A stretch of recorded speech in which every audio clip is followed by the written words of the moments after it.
Assalamualaikum warahmatullahi wabarakatuh. Perkenalkan, nama saya Yunif G. Dimetriko dengan NIM 190907613 dari Prodi Teknik Elektro Fakultas Teknik Universitas Mula Warman. Saya membuat video review ini untuk memenuhi tugas ISBD yang diampu oleh Bapak Adi Setioko MSN yang berasal dari video yang berjudul Baduy Ekspedisi Indonesia Biru yang diupload oleh channel YouTube bernama Watchdog Image. Dari video tersebut, saya telah mendapatkan beberapa poin mengenai kebudayaan yang dilakukan oleh suku Baduy.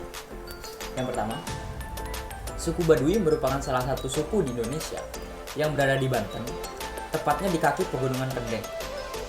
Suku Baduy terbagi menjadi dua, yaitu suku Baduy dalam dan suku Baduy luar. Kehidupan di suku Baduy dalam dan suku Baduy luar sedikit berbeda. Suku Baduy adalah suku yang hidup dengan bergantung pada hasil alam mereka. Mereka bertahan hidup dengan bercocok tanam atau bertani. Padi adalah salah satu contohnya. Namun, yang dilakukan oleh suku Baduy dalam bercocok tanam padi sedikit berbeda. Dengan ketentuan adat mereka, dalam menanam padi, dilarang menggunakan alat pertanian seperti cangkul.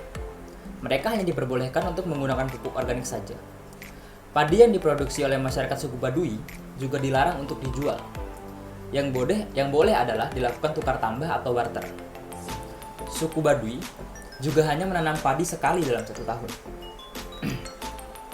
Hal ini dilakukan dikarenakan adanya aturan adat yang melarang mereka menanam padi lebih dari satu kali dalam satu tahun. Hal tersebut dikarenakan para nenek moyang mereka tidak ingin mereka terlalu sibuk untuk bertani. Untuk hasil produksi lainnya seperti madu dan lain-lain, mereka diperbolehkan untuk menjualnya. Lalu, kehidupan di suku Baduy dalam sangatlah tertinggal. Di suku Baduy dalam, kamera atau alat elektronik sangatlah dilarang. Karena dari itu, pembuatan video dokumenter tersebut dilakukan di wilayah suku Baduy luar. Bahkan, di suku Baduy dalam ada aturan, yaitu dilarang membuat gula aren. Mereka hanya diperbolehkan untuk meminum airnya saja, air dari aren tersebut. Sedangkan di bagian suku Baduy luar, diperbolehkan untuk membuat gula aren. Sehingga, ada salah satu orang dari suku Baduy dalam yang menjadi narasumber, yaitu dia telah pindah dari suku Baduy dalam ke suku Baduy luar dengan alasan yaitu ingin naik mobil dan ingin membuat gula aren. Kehidupan anak-anak kecil di suku Baduy juga sangat berbeda. Mereka tidak diwajibkan untuk bersekolah formal. Namun, mereka diwajibkan untuk belajar bercocok tanam atau bertani. Mereka belajar bercocok tanam dan bertani ini dari orang tua mereka. Menurut salah seorang narasumber, bagi mereka, mengajari anak untuk bertahan hidup dan bisa mencari makan sendiri itu lebih penting dibandingkan belajar membaca dan menghitung. Karena untuk belajar membaca dan menghitung pun mereka bisa mengacaranya sendiri. Dan juga ada larangan dari nenek moyang mereka, di mana dilarang menjadi terlalu pintar. Dikarenakan jika terlalu pintar, dianggap dapat membodai yang lain atau mengakal-ngakali yang lain. Karena itu, banyak anak suku Baduy yang tidak bersekolah secara formal. Di suku Baduy juga ada ketentuan, yaitu dilarang menjual tanah di dalam suku Baduy kepada orang luar suku Baduy. Namun, untuk orang suku Baduy diperbolehkan memiliki tanah di luar suku Baduy.